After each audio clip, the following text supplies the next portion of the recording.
nicely brings me on to my next point, which is why I asked Rupert to leave his mug out. Well, paper cup.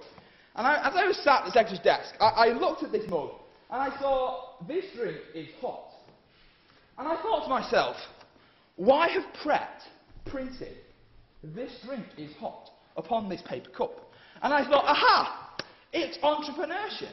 Because what happens is, there's this country called the United States of America.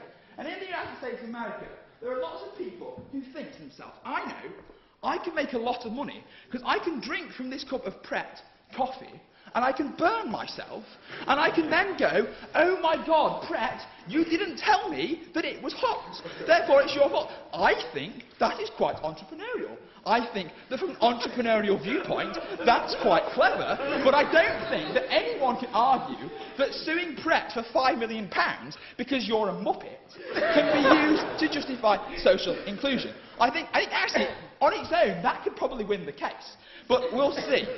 Okay, I'd like to point out that I don't really know a lot about why Ali was on our side.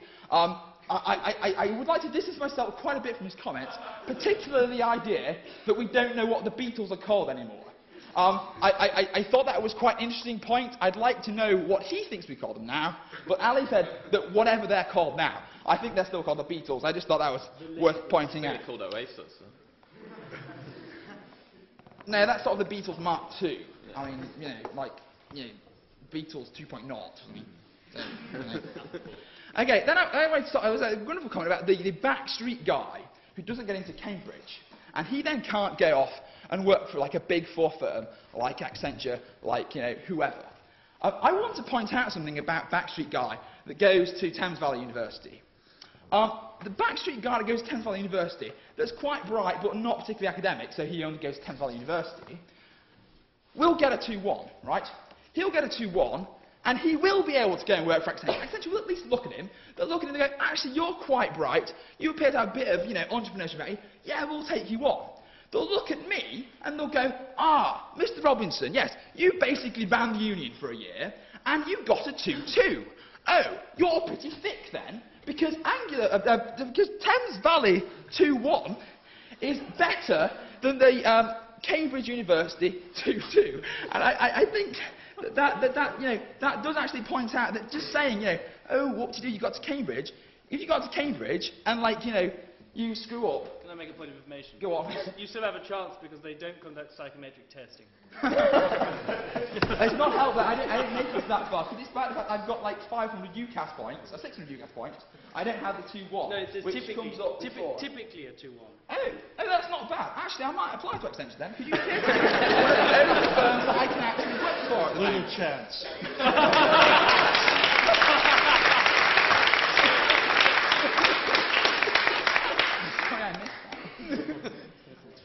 Oh, well, it doesn't matter. I mean, I'm an entrepreneur. I'm going to sell black people into slavery. That's my plan.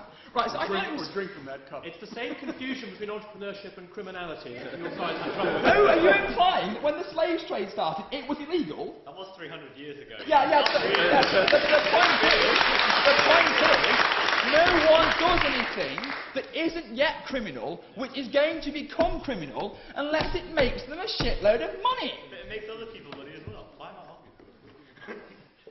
Yes, exactly. That's the law catches up with entrepreneurship. So someone goes, I got this idea. I'm going to capture aliens from Mars, and what I'm going to do is I'm going to say to the aliens from Mars, you've got to work in slavery. And then what's going to happen is the law will catch up. Anyway, I'm happy to finish on this point.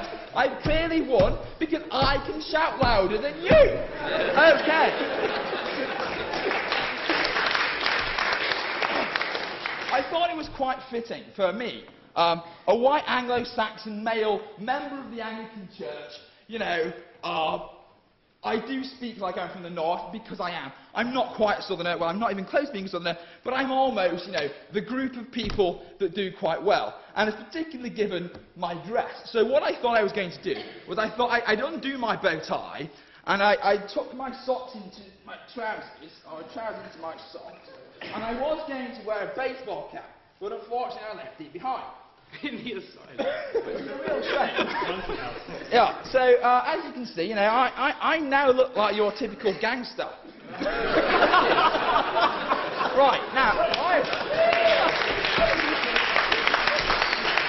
I will not deny that there are the occasional person or persons who may, from time to time, get themselves together into a group of person or persons such that they make money. And when they make money, and a society like America goes, yeah, you're part of the club now. I mean, in England, if you didn't go to public school, it doesn't matter. No matter what happens to you, you're never going to be part of the club. So you can all give up now. I've given up ages ago. I just think it's funny taking the piss.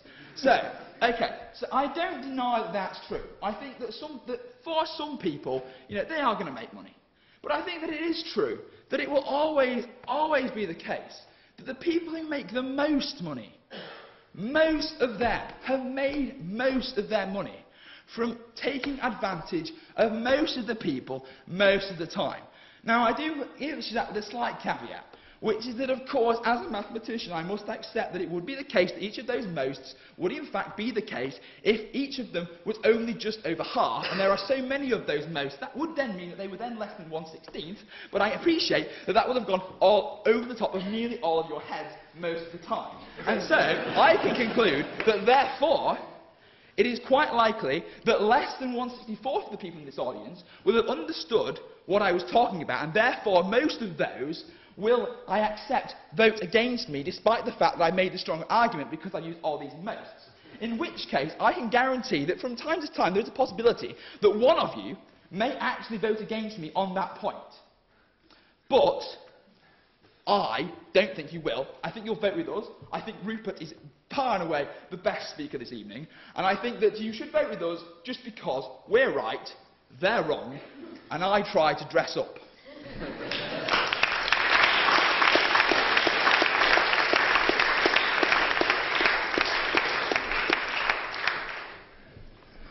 Thank you very much. Ladies and gentlemen, before we proceed to a vote, I've got a few society announcements. Tomorrow is Shut Up and Dance, and we've got our film on Sunday. Next week is one of the biggest weeks of union you will have seen.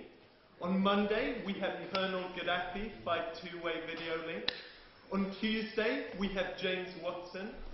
On Wednesday, we have free ice cream. On Thursday, we have the no confidence debate with Ian Duncan Smith and others. And on Friday, we've got Shut Up and Dance again. So, in a moment, I'll call on you to vote. Eyes to the right, nose to the left, and abstentions down the middle. And I'd also like to thank Accenture for kindly hosting this event today. Thank you very much.